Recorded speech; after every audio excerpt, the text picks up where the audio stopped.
لله الحمد لله رب العالمين والعاقبة للمتقين والصلاة والسلام على سيد الأنبياء والمرسلين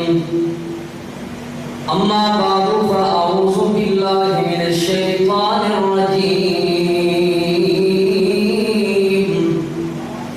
بسم الله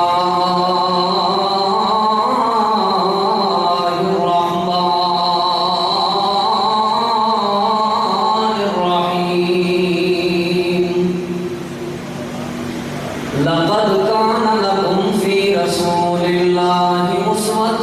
حسنة توحید رب دی کسے جگاتے بیان ہوئے تو سترانے توحید رب دی کسے جگاتے بیان ہوئے تو سترانے رسالے خبران تو روز پڑھنے قرآن ہوئے تو سترانے تو جو کچھ کرے دا بیان بنیا اے روز معاشر حساب ہوسی تو جو کچھ کرے دا بیان بنیا اے روز معاشر حساب ہوسی فون آوے تو اٹھی بانے اذان ہوئے تو سترانے انتہائی قابل احترام معزز سامعین کرام دوستوں اور بزرگوں بھائیوں میں اپنے استاد محترم خطیب پاکستان فضیلت الشیخ خطیب قرآن حضرت مولانا قاری یاسین حیدر صاحب حافظہ اللہ تعالی انہوں کی موجودگی اور دیگر علماء کرام کی موجودگی کے اندر تساں آپ کے سامنے آج کی اس کانفرنس کا خوبصورت عنوان سیرت خاتم النبیین صلی اللہ علیہ وآلہ وسلم اس حوالے کے نال مختصر وقت چند گزارشات پیش کرنا چاہوں اللہ رب العالمین نے اعلان فرمایا لقد کان لکم فی رسول اللہ اسوۃ حسنہ البتہ تحقیق نبی پاک صلی اللہ علیہ وآلہ وسلم کی سیرت پاک تہاڈے واسطے بہترین نمونہ ہے اساں نبی پاک صلی اللہ علیہ وآلہ وسلم کے نال ملاقات ہی نہیں کی تھی اساں نبی پاک صلی اللہ علیہ وآلہ وسلم کا زمانہ ہی نہیں پایا سانو نبی پاک صلی اللہ علیہ وآلہ وسلم کا دیدار مبارک ہوئے ہی نہیں پھر کس طرح نبی پاک صلی اللہ علیہ وآلہ وسلم کی سیرت پاک ساڈے واسطے بہترین نمونہ بنے گی محترم سامعین کرام انہاں لوگاں دا تعارف انہاں لوگاں دی جان پہچان کرنی پے گی انہاں لوگاں دے بارے علم حاصل کرنا پے گا جنہاں لوگاں نے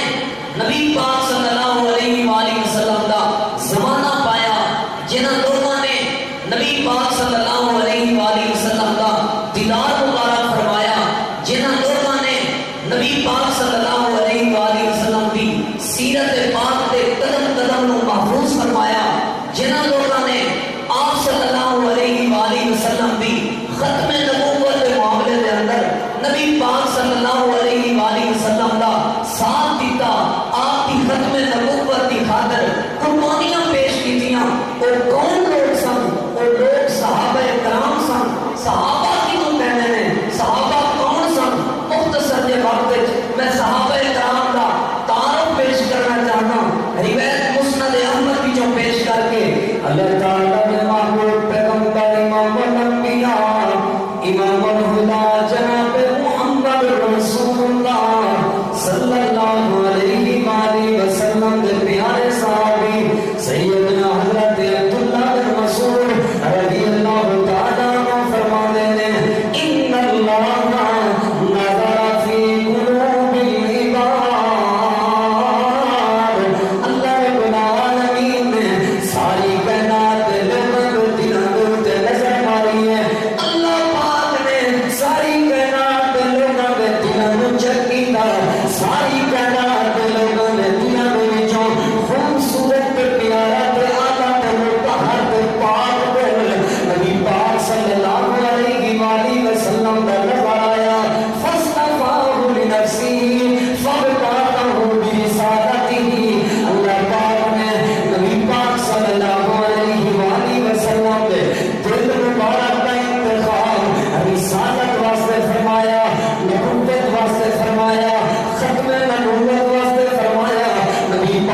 کے ساتھ